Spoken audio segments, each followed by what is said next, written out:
हरे कृष्णा, परमात्मा कहाँ रहते हैं? क्या वे केवल दूर आकाश में है या हमारे हृदय के भीतर में है? अगर वे सब में है तो क्या वे विभाजित हो जाते हैं? और असली प्रकाश और ज्ञान का स्रोत कौन है?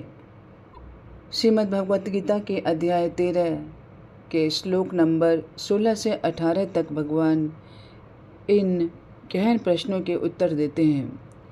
वे बताते हैं कि वे सबके भीतर और बाहर भी अवस्थित हैं, अविभाज्य होते हुए भी सब में प्रकट होते हैं और वही संपूर्ण प्रकाश, संपूर्ण ज्ञान और ज्ञान का परम लक्ष्य है। आइए अब सुनते हैं भगवान की वाणी। बहिरन्तश्च भूतानां अचरं चरमेव च सूक्ष्ममत्वात् तत् अविज्ञेयं दूरस्थं चातिके च तत्। परमात्मा समस्त जड़ और चेतन प्राणियों के भीतर स्थित हैं और बाहर भी स्थित हैं। वे इतने सूक्ष्म हैं कि हमारी इंद्रियां उन्हें देख नहीं सकती। यद्यपि वे अत्यंत दूर प्रतीत होते हैं, फिर भी वे हमारे हृदय के एकदम समीप हैं। जैसे हमारी आंखें हमारे हाथ पांव को देख सकती हैं, हमारे शरीर के प्रत्येक अंग को देख सकती हैं, निर्देशन भी कर सकती हैं, लेकिन शरीर के सारे अंग मिलकर आंखों को नहीं देख सकते। वैसे ही हम सब परमात्मा की कृपा से देख रहे हैं, सुन रहे हैं, लेकिन परमात्मा को अपने इंद्रियों से नहीं देख सकते।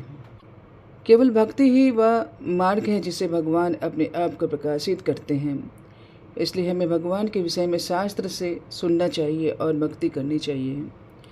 हमारा भौतिक मन भगवान तक नहीं पहुंच सकता, लेकिन भगवान स्वयं हमारे मन में आ सकते हैं।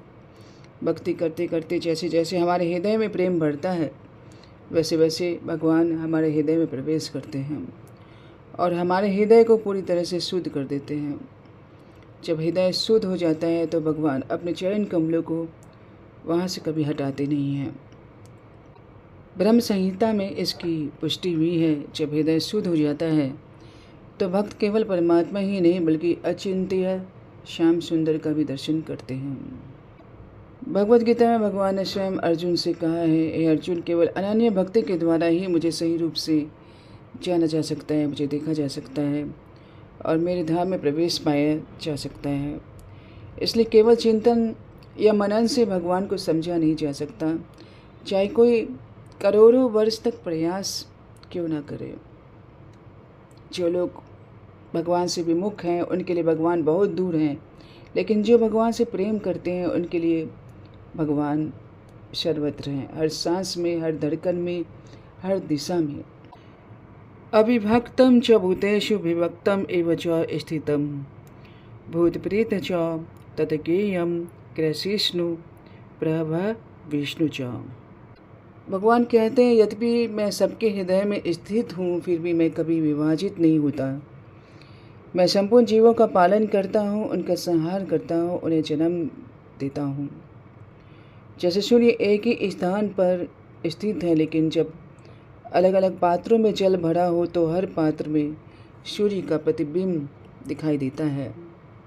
ऐसा लगता है जैसे सूर्य अनेक टुकड़ों में बट गया हो, लेकिन सूर्य अविभक्त है। उसी प्रकार भगवान हर एक प्राणी के हृदय में स्थित हैं, फिर भी वे एक ही रूप में हैं। निर्विशेषवादी या सोचकर भ्रमित हो जाते हैं कि भगवान का कोई स्वरूप नहीं है। वे समझ नहीं पाते हैं कि भगवान अविभाज्य होकर भी सर्वत्र स्थित हो सकते हैं। श्रीमद् भागवत में वर्णन है, जब भगवान द्वारका में थे तो सभा में एक रूप से उपस्थित रहते थे, किंतु जब 16,108 रानियों के महलों में जाते थे तो प्रत्येक महल में अपने को विस्तारित कर लेते थे। ऐसा लगता था मानो 16,000 कृष्ण हो, और फिर जब सभा में आते थे तो वे एकमात्र कृष्ण ही होते थे।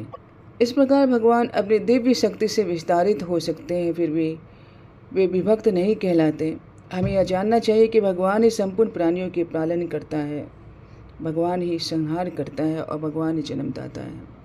हर शरीर में एक एक जीवात्मा बैठा है, किंतु सबके हृदय में एक ही परमात्मा स्थित है और उनका दर्शन वही कर सकता है जो भक्ति में लगा है।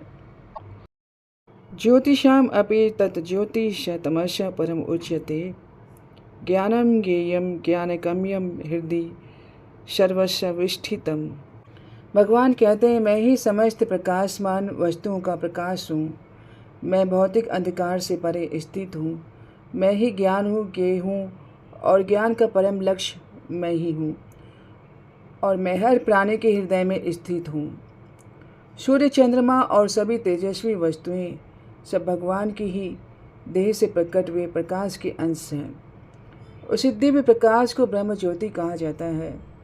सूर्य स्वयं चमक नहीं सकता, उसकी ज्योति भी भगवान से ही प्राप्त होती है।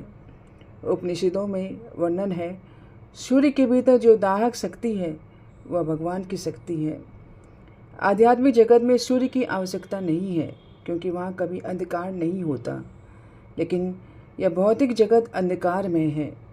यदि यहाँ सूर्य नहीं होगा तो संपूर्ण जगत अंधकार में डूब जाएगा। भगवान उस अंधकार और अज्ञान से परे स्थित हैं। जैसे सूर्य लोक में कभी अंधेरा नहीं होता, वैसे ही आध्यात्मिक लोक में भी कभी अंधकार का प्रवेश नहीं होता। भगवान ही ज्ञान है, ज्ञेय है और भगवान ही ज्ञान का परम लक्ष्य है। संसार में लाखों विषय हैं, हजारों ग्रंथ और लाखों पुस्तकें हैं, परंतु इन सब ज्ञानों में भगवत तत्व का ज्ञान ही सर्वोच्च है।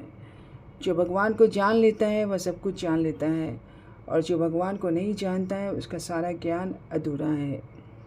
भगवान कहते हैं, मैं तुम्हारे हृदय में ही स्थित हूँ। अतः ज्ञान का परम लक्ष्य उन्हें जानना और पहचानना है।